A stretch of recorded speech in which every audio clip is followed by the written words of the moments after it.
Karena kelas-kelas yang lain tuh bisa mungkin untuk disesali suatu hari nanti.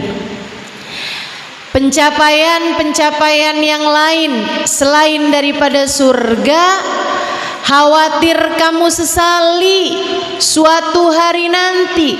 Meskipun saat mencapainya kamu berbangga dengan hal tersebut, tapi jika tidak membawamu menuju ke surga, khawatir jadi bahan penyesalanmu di akhirat nanti. Nabi Muhammad menceritakan tentang gambaran-gambaran, contoh-contoh wanita berkelas surga atau pemimpin-pemimpin wanita berkelas surga yang kita sebagai wanita diminta untuk mencontoh dan meneladani salah satu di antara mereka. Kata Nabi Muhammad, nisaul jannah arba'ah. Perempuan surga itu ada 4. Artinya perempuan pemimpin wanita-wanita surga ada 4 orang. Kamu contoh dah salah satu di antaranya. Seolah Nabi Muhammad berkata semacam itu. Asiyah bintu Muzahim. Asiyah putrinya Pak Muzahim. Asiyah istrinya Fir'aun. Gambaran tentang seorang istri yang soleha, yang sabar terhadap kejahatan, kezaliman, kesembronoan, kearoganan yang dimiliki oleh suaminya. Ketika Allah SWT menjadikan Asiyah sebagai permisalan bagi wanita mukminah, saya merasa subhanallah, Allah ngasih contoh mentok amat ya. Allah ngasih contoh puncak sekali, udah nggak mungkin ada yang lebih daripada itu gitu. Kayak Allah ngasih contoh udah juaranya, juara kesabaran seorang istri. Karena bagaimanapun kamu mau mengeluhkan, mengadukan tentang suamimu seperti apapun, pasti suamimu enggak Fir'aun amat. Asiyah telah mengajarkannya kepada kita bahwa tak bergantung suamimu siapa, wanita yang mulia, wanita yang solehah akan tetap menjadi mulia, akan tetap menjadi solehah siapapun suaminya. Wanita yang solehah akan tetap solehah siapapun suaminya. Gimana saya mau jadi baik Ustazah, suami saya aja kayak gitu? Kan dia imamnya. Saya nggak pernah ada dapat satu keterangan, wallahu a'lam, tapi saya nggak pernah dapat satu keterangan yang menunjukkan bahwa suami itu imam, bahwa laki-laki kalau sholat itu harus menjadi imam bagi perempuan. Itu betul, bahwa perempuan harus taat kepada suaminya selagi tidak membawa kepada kemaksiatan dan dosa-dosa, itu betul. Tapi bahwa seorang istri itu harus jadi makmum suaminya, kalau suaminya jahat ya istrinya juga jadi jahat gitu. Makmum kan begitu. Makmum kalau imamnya ke kanan kan dia mesti ke kanan, kalau imamnya ke kiri mesti ke kiri. Teman-teman sekalian, enggak begitu. Allah pun memberi percontohan Asiyah. Asiyah imra'atu Fir'aun. Asiyah istrinya Fir'aun, suaminya Fir'aun, dia tetap saja solehah. Tiap kali dia merasa sedih, rumah tanggaku tak selayak rumah tangga orang lain. Karena suaminya Fir'aun bukan hanya arogan, bukan hanya sombong semena-mena. Karena suaminya Fir'aun bukan hanya sekedar diktator, keras hati, keras ucapan, keras pemikiran, bukan, melainkan merasa dirinya sebagai Tuhan. Bahkan termasuk Asiyah dimintanya juga untuk beribadah kepadanya, buat sujud. Asiyah nggak mau.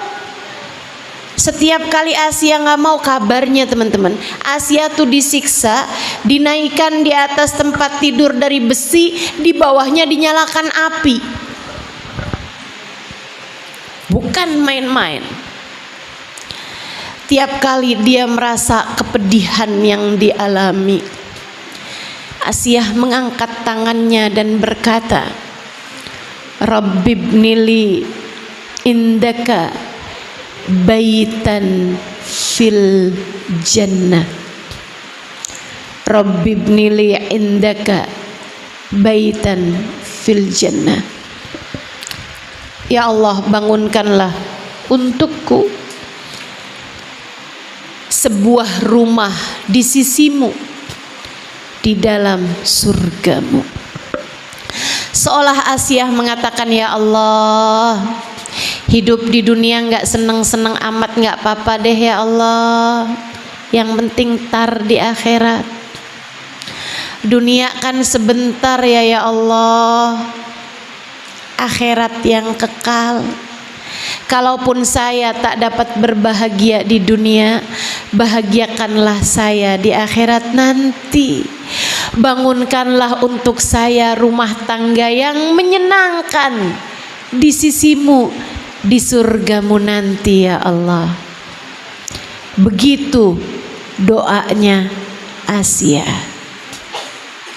Maka Bu, Kak, Dek yang pada punya suami yang sabar, ngadepin suami yang sabar. Ada saatnya ia sedang keras, ada saatnya hatinya sedang lelah, ada saatnya ia sedang sangat ingin dipuja, dipuji, ada saatnya ia sedang ingin berbuat sesuatu hal yang kurang menyenangkan kepadamu, marah-marah, ngomel-ngomel misalnya. Tiap kali begitu, yang sabar, yang sabar, yang sabar. Insya Allah. Nggak apa-apa. Hidup memang begitu. Nggak apa-apa. Kok saya punya suami nggak kayak suaminya orang ya? Ya iyalah. Masa mau sama? Ya nggak sama. Dah pasti. Tapi kamu harus tahu satu hal. Tak ada satupun rumah tangga yang tak diuji. Terutama buat adik-adik nih. Jangan kamu berpikir cepetan nikah aja nih, biar saya keluar dari rumah, biar saya nggak jadi beban keluarga. Kamu dari awal niatmu udah salah. Kamu nggak mau jadi beban keluarga, terus kamu mau jadi beban suami gitu. Perpindahan beban.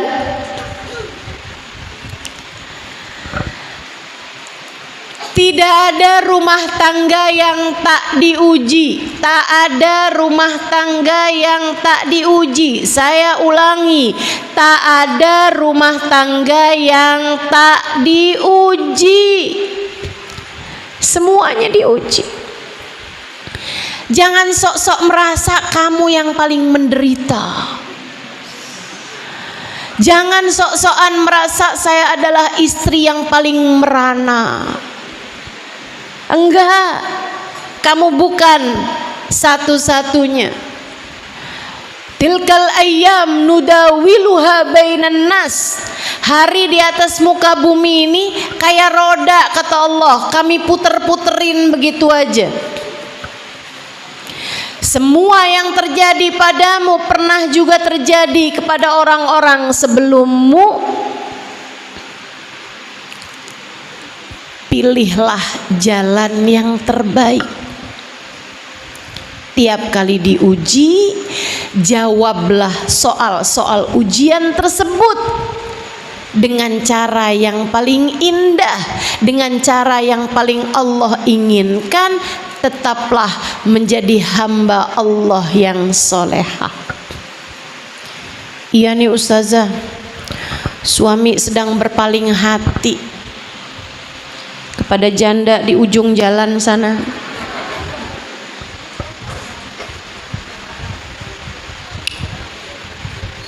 Apa yang harus saya lakukan?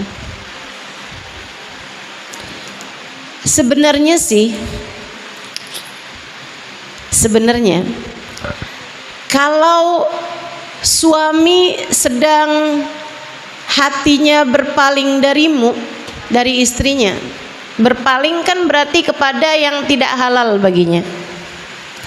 Itu sebenarnya lebih ujian dia loh daripada ujian kamu. Yang sedang diuji itu dia, bukan kamu. Tapi kamu emang suka memikirkan hal-hal yang di luar kendalimu.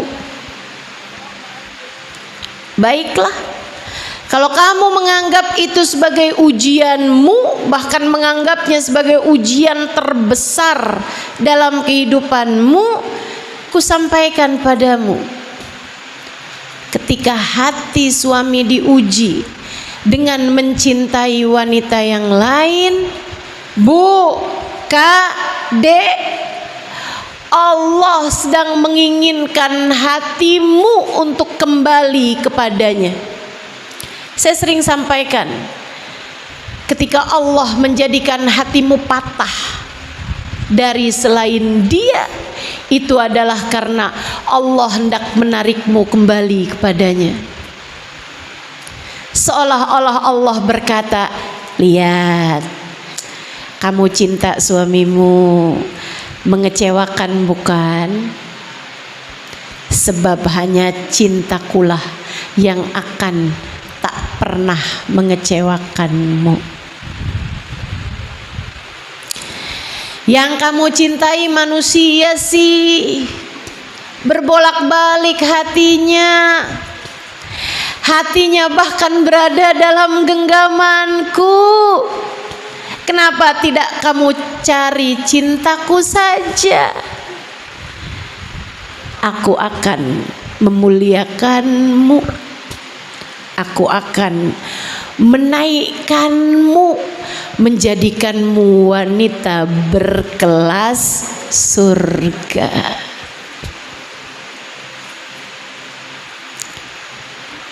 Jadi yang dituju Allah dengan segala ujian adalah hatimu. Allah ingin mengembalikan hatimu kepadanya. Maka dalam berbagai macam ujian dalam rumah tanggamu, kembalilah kepada Allah. Kembalilah kepada Allah. Bu, Kak, Dek, Nak, apapun bentuk ujian dalam kehidupanmu, kembalilah kepada Allah. Allah menginginkanmu untuk lebih lama terbenam dalam sujud-sujudmu, Allah menginginkanmu untuk lebih panjang zikir-zikirmu. Allah menginginkanmu untuk lebih melaparkan perut yang selama ini kamu isi terus-terusan dan tak pernah kenal rasa lapar itu. Allah ingin kamu kembali kepadanya.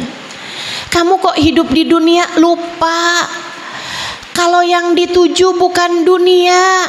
Hai hambaku, aku menginginkanmu bahagia, bukan dunia tapi entar di surga.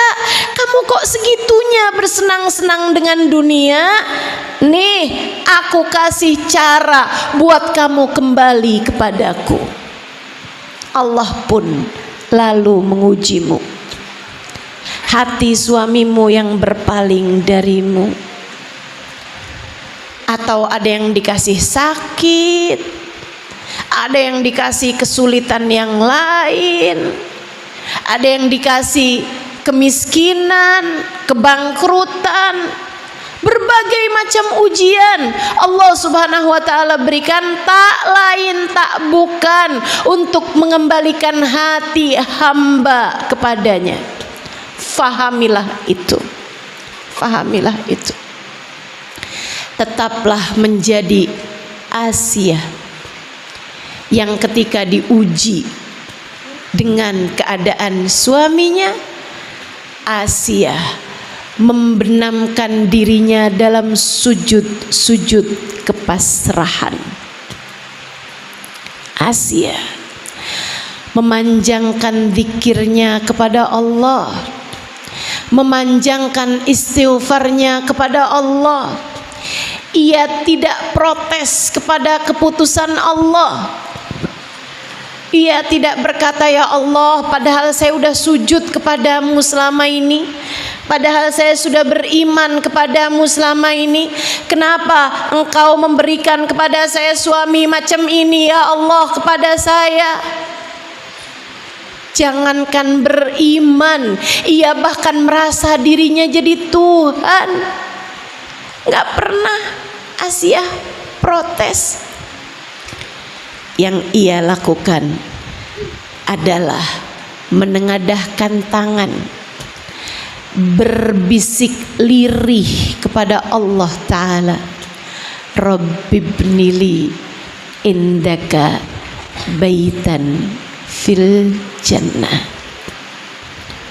Bukan dunia yang kutuju ya Allah, maka aku tak peduli seperti apapun duniaku. Yang aku inginkan adalah surgamu. Bagaimana jika dalam setiap ujian yang datang dalam kehidupanmu, kamu dapat melakukan apa yang dilakukan oleh Asia? Perpanjang tahajud, lamakan doa, banyakkan istighfar, kembalikan hati kepada pemiliknya, kemudian berkata, ya Allah, meski apapun yang terjadi, selagi Engkau Tuhanku tetap ridho padaku, aku tidak peduli. Sebab yang kucari adalah keridhoan-Mu ya Allah. Sebab yang kuinginkan adalah surga-Mu ya Allah. Maka selagi Engkau tetap cinta padaku, apapun yang terjadi padaku tak mengapa ya Allah. Gak apa-apa, gak apa-apa. Kamu sedang diuji apapun, gak apa-apa. Jika tempat kembalimu adalah surganya. Kamu merasa disakiti, didolimi, dihianati, gak apa-apa, gak apa-apa. jika tempat kembalimu adalah surga Allah Ta'ala. Dengarkan ucapan saya, teman-teman saudariku sekalian, sebab saya menyampaikannya kepadamu dengan sepenuh hati saya. Cinta kepadamu, umat Nabi saya. Cinta kepadamu, sayang padamu. Dengarkan ucapan dari seseorang yang menyayangimu ini. Lupakan urusan orang-orang lain yang berkata tidak sama dengan ucapan saya ini. Karena yang saya sampaikan adalah sesuatu yang sudah diajarkan oleh Nabimu Muhammad sallallahu alaihi wasallam, manusia yang paling sayang kepadamu. Apapun yang terjadi, enggak apa-apa jika membuatmu lebih dekat dengan surga. Ingetin ucapan saya. Kalau lagi kamu sedih, kalau lagi kamu takut, kalau lagi kamu gelisah, sampaikan pada hatimu, wahai hati, enggak apa-apa. Asal Allah tetap ridho, wahai diri, enggak apa-apa. Asal kita tidak terhalang dari surganya, semua enggak apa-apa. Insya Allah. Asiyah bintu Muzahib